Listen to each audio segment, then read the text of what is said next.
देखिए, भारत का जो विभाजन हुआ है उसके दो कारण हैं। एक, हिंदू मुस्लिम एकता कोई भी कीमत पे, जो हिंदू मुस्लिम एकता हिंदुओं की कीमत पे बन गया। और दूसरा है उसका संपूर्ण अहिंसा। जो गांधी जी ने संपूर्ण अहिंसा की जो परिभाषा दी कि कोई मारे तो मार खाते जाओ, वैसी परिभाषा भगवान बुद्ध और भगवान महावीर में नहीं दी है। उन्होंने ये नहीं कहा है कि आप पे वार करके आप प्रतिकार मत करो। मेरे ख्याल से महात्मा गांधी विश्व के पहले व्यक्ति हैं, उन्होंने देश के बड़े काम किए, ऐसा नहीं है। लेकिन विभाजन के दो मूल कारण ये है, संपूर्ण अहिंसा जो इनका डेफिनेशन है गांधी जी का, और दूसरा हिंदू मुस्लिम एकता कोई भी कीमत पे, जिसका लाभ भरपूर रूप से मुस्लिम लीग और जिन्ना ने उठाया। ये दो मेन कारण है, समझे आप, भारत का विभाजन। तो सावरकर ने इसको पहले से पहचान लिया था। देखिए, 1937 के अंदर नेताजी बोस, अच्युतराव पटवर्धन और एसएम जोशी, ऐसे 3 नेताओं ने सावरकर जी को न्योता दिया कि आप कांग्रेस में आइए, कांग्रेस को बल मिलेगा। क्या कारण मुझे नहीं मालूम क्यों न्योता दिया, पर मुझे मानना है कि संपूर्ण अहिंसा को लेकर जो उनके गांधी जी से जो मतभेद थे वो कारण होंगे कि भाई अगर सावरकर जैसा व्यक्ति अगर आता है तो हमारी पूरी जो आइडियोलॉजिकल फाइट को बल मिलेगा, ये कारण हो सकता है। मतलब इंट्रा पार्टी जो उनका, हाँ, इंट्रा पार्टी उनका जो चल रहा था। सावरकर ने जवाब क्या दिया? सावरकर ने ये जवाब दिया कि देखिए, कांग्रेस हिंदू हकों का हनन करके मुस्लिम तुष्टीकरण कर रही है और इस पथ पे इतनी आगे बढ़ चुकी है कि उसका वापस आना असंभव है। ऐसी परिस्थिति में अगर मैं कांग्रेस ज्वाइन करता हूं तो मुझे पाप लगेगा।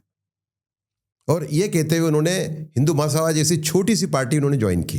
उस टाइम का बड़ा स्टेटमेंट बड़ा फेमस उनका कि मैं सही देशभक्तों की आखिरी पंक्ति में खड़ा रहना पसंद करूंगा, बजाय ऐसे लोगों की पहली पंक्ति में जो देशभक्ति के नाम पे देश के साथ धोखाधड़ी कर रहे हैं। ये मेरे लिए बड़ा प्रेरित करने वाला स्लोगन है उनका। ये शब्द है उनके। धनंजय कीर जो है उनके पहले बायोग्राफर, वो ये लिखते हैं कि ये जो उनका जो डिसीजन था, जो निर्णय था कांग्रेस ज्वाइन करने का, ये राणा प्रताप जैसा उनका एक बलिदान था। जब अकबर ने राणा प्रताप को न्योता दिया तो राणा प्रताप के सगे संबंधी, जाति वाले, राजपूत, उनके भाई भी सब मिल चुके थे अकबर के साथ, लेकिन राणा प्रताप ने न्योता ठुकरा दिया। अगर उस टाइम पे राणा प्रताप अगर ज्वाइन करते अकबर को, तो अकबर उनको हाईएस्ट शिखर पे उठाता।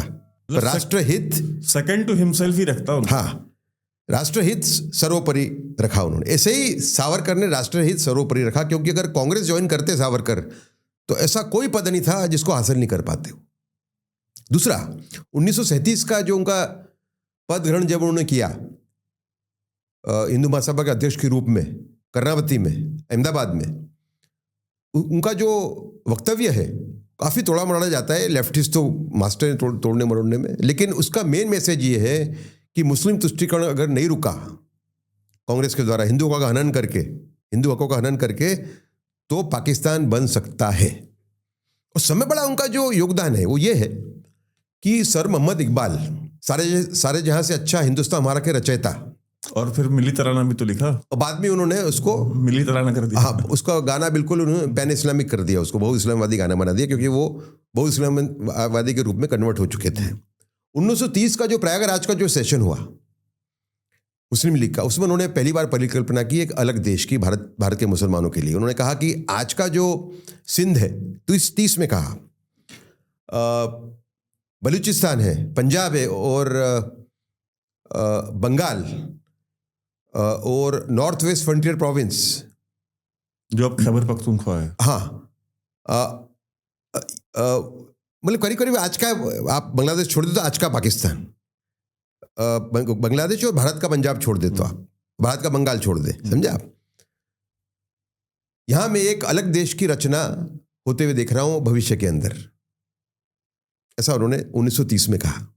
1932 में रहमत अली चौधरी नाम का एक गुज्जर मुसलमान पंजाब का, जो ऑक्सफोर्ड में पढ़ता था, उसने जो दूसरी गोलमेजी बैठक हुई, conference, round table conference, second round table conference, जिसमें गांधी जी भी थे, उसके अंदर जो मुस्लिम पार्टिसिपेंट्स थे उनमें एक पेपर उसने सर्कुलेट किया, नाउ और नेवर।